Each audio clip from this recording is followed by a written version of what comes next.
आखिर रिहाई के बाद अचानक दिल्ली क्यों पहुंचे आजम खान? वहीं आजम खान बीएसपी में ना जाने पाए, इसलिए अखिलेश यादव ने एक बड़ा प्लान तैयार किया है। इस वीडियो में आपको हम बताएंगे। नमस्कार, 4 PM पर आप सभी का स्वागत है। दोस्तों, उत्तर प्रदेश की राजनीति में जब जब कोई बड़ा घटनाक्रम होता है, उसका असर न केवल राज्य तक सीमित रहता है, बल्कि राष्ट्रीय राजनीति में भी उसकी चर्चा तेज होती है। समाजवादी पार्टी के कद्दावर नेता मोहम्मद आजम खान की सीतापुर जेल से रिहाई के बाद ऐसा ही एक राजनीतिक तूफान इस वक्त खड़ा हो गया है। लगभग 23 महीनों तक जेल में रहने के बाद आजम खान की वापसी ने उत्तर प्रदेश की सियासी फिजा को गर्म कर दिया है। उनके सपा में बने रहने या बसपा में जाने की अटकलों से राजनीतिक गलियारों में चर्चाओं का बाजार गर्म है। आजम खान उत्तर प्रदेश की राजनीति में एक बड़ा नाम है।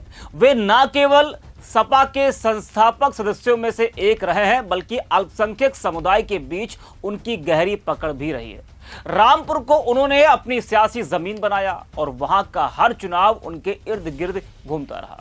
उनकी रिहाई के बाद मीडिया से बातचीत में उन्होंने खुद को बिकाऊ माल ना बताते हुए यह साफ कर दिया कि वे किसी भी सियासी सौदेबाजी का हिस्सा नहीं बनना चाहते हैं। जेल से छूटते ही राजनीतिक पंडितों ने यह कयास लगाना शुरू कर दिया कि आजम खान सपा छोड़ सकते हैं और बसपा में शामिल हो सकते हैं। इन कयासों को तब और बल मिला जब बसपा की 9 अक्टूबर को लखनऊ में रैली होने वाली है और यह चर्चा हो रही है कि आजम खान भी इस रैली में शामिल हो सकते हैं। हालांकि इन तमाम अटकलों को आजम खान ने खुद मीडिया से बात करते हुए खारिज कर दिया है। उन्होंने स्पष्ट शब्दों में कहा कि उनकी इच्छा है कि 2027 में उत्तर प्रदेश में सपा की सरकार बने। हालांकि आजम खान ने सपा छोड़ने की बात को नकार दिया है। तो जिस तरह से आजम खान ने कहा कि वो बिकाऊ माल नहीं है, इससे यह लगता है कि उन्होंने सपा छोड़ने की बात को नकार दिया है, लेकिन उनके लहजे से यह स्पष्ट झलक रहा है कि वे पार्टी के मुखिया अखिलेश यादव से इस वक्त पूरी तरह संतुष्ट नहीं है।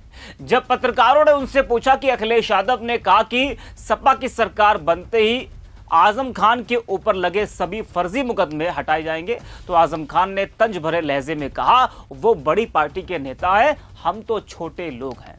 जी हाँ, उनका शुक्रगुजार है। यह बयान कहीं ना कहीं यह बताता है कि आजम खान पार्टी नेतृत्व से नाराज हैं और यह नाराजगी लंबे समय से भीतर ही भीतर पल रही है। रिहाई के बाद आजम खान दिल्ली इलाज कराने गए हैं, लेकिन राजनीतिक विश्लेषकों का मानना है कि दिल्ली में उनका केवल इलाज ही नहीं होगा, बल्कि वहां वे कुछ बड़े राजनीतिक फैसलों पर भी मंथन कर सकते हैं। या क्या मंथन कर सकते हैं, इसका इंतजार करना होगा और ये देखने वाली बात होगी। सपा अध्यक्ष अखिलेश यादव अब खुद भी शायद इस बात को महसूस कर रहे हैं कि आजम खान का पार्टी से अलग होना सपा के लिए गंभीर नुकसान हो सकता है, खासकर मुस्लिम वोट बैंक के लिहाज से। यही वजह कि अखिलेश यादव ने 8 अक्टूबर को रामपुर जाकर आजम खान से मिलने का फैसला किया है। यह मुलाकात बसपा की 9 अक्टूबर को होने वाली रैली से ठीक एक दिन पहले हो रही है, जो यह दर्शाती है कि अखिलेश यादव को कहीं ना कहीं यह डर सता रहा है कि आजम खान कहीं बसपा की ओर रुख ना कर ले। राजनीतिक विश्लेषक इसे सपा की रणनीति का हिस्सा मान रहे हैं। पार्टी का मानना है कि आजम खान से मुलाकात का संदेश उनके समर्थकों को मजबूत कर सकता है और आगामी राजनीतिक परिस्थितियों में उनकी स्थिति को सुदृढ़ कर सकता है। आजम खान की जेल से रिहाई किसी संजीवनी से कम नहीं मानी जा रही है। बुधवार को उन्होंने जिस अंदाज में बसपा में शामिल होने की अटकलों को खारिज किया, उसने साफ कर दिया कि 2027 के विधानसभा चुनाव में सपा को उनकी मौजूदगी से बड़ा राजनीतिक लाभ मिलने वाला है। आजम खान को हमेशा से सपा का बड़ा मुस्लिम चेहरा माना जाता है। अलीगढ़ मुस्लिम यूनिवर्सिटी की छात्र राजनीति से लेकर मुख्य धारा की सियासत तक उन्होंने लंबा सफर तय किया है। 10 बार विधायक चुने गए आजम खान सपा सरकार में कई अहम मंत्रालय संभाल चुके हैं। आजम खान की रिहाई ने उत्तर प्रदेश की राजनीति में एक नई हलचल पैदा कर दी है। उनके बयानों से यह तो साफ हो गया है कि वे अभी सपा छोड़ने के मूड में बिल्कुल भी नहीं है, लेकिन पार्टी नेतृत्व से उनका असंतोष जगजाहिर हो चुका है। आने वाले समय में अखिलेश यादव और आजम खान की मुलाकात क्या रंग लाएगी, यह देखने वाली बात होगी। अगर यह मुलाकात सकारात्मक रही तो सपा को मजबूती मिल सकती है, लेकिन यदि आजम खान ने सपा से दूरी बना ली या किसी अन्य पार्टी में जाने का फैसला लिया तो यह न केवल सपा के लिए बल्कि पूरे यूपी की राजनीति के लिए एक बड़ा मोड़ साबित होगा। रामपुर से लेकर लखनऊ और दिल्ली तक एक समय था जब आजम खान का नाम भर राजनीतिक हलकों में तूफान खड़ा कर देता था, लेकिन वक्त का पहिया ऐसा घुमा कि वही आजम खान 23 महीनों बाद चुपचाप जेल से बाहर निकलते दिखे। उनकी राजनीतिक जमीन पर अनिश्चितताओं के धुंधले बादल से छाते दिखे। समाजवादी पार्टी के संस्थापक नेताओं में से एक होने मुलायम सिंह यादव के करीबी और 10 बार के विधायक रह चुके आजम के कभी उत्तर प्रदेश की राजनीति में मुस्लिम समाज के सबसे बड़े चेहरे के तौर पर अपनी पहचान बनाई।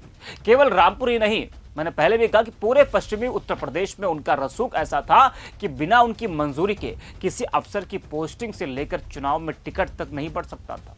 पर आज हालात एकदम उलट हो चुके हैं। अब सवाल यह कि क्या आजम खान फिर से अपनी पुरानी सियासी ताकत जुटा पाएंगे या फिर उनका राजनीतिक सफर अब सिर्फ अतीत की दास्तां बनकर रह जाएगा। आजम खान जैसे दिग्गज नेता की भूमिका केवल एक सीट या क्षेत्र तक सीमित नहीं है, बल्कि वे एक बड़े सामाजिक वर्ग की आवाज है।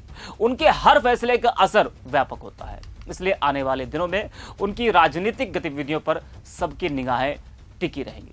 तो इस वीडियो में इतना ही। आप देखते रहिए 4PM। लगाए गए हैं वो वापस लेंगे। आपको लगता है कि ऐसा होगा 27 में सपा की सरकार बनेगी उत्तर प्रदेश में? देखिए, जहाँ तक मुकदमों का ताल्लुक है, उन मुकदमों में अगर कोई दम होता तो मैं आपको बाहर नहीं देखता।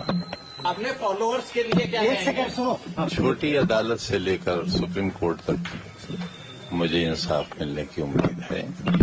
यहाँ से नहीं मिलेगा, वहाँ से नहीं मिलेगा, वहाँ से मिलेगा, और आप देखेंगे एक दिन बिल्कुल बेदाग, शायद उसकी जरूरत पेश नहीं आएगी। 27 में सरकार बनेगी समाजवादी पार्टी की, आपको लगता है? मैं कोई भविष्यवाणी तो कर नहीं सकता। अखिलेश यादव आप समाजवादी पार्टी में रहेंगे 2014 से भी कुछ भी इस तरीके से है क्या?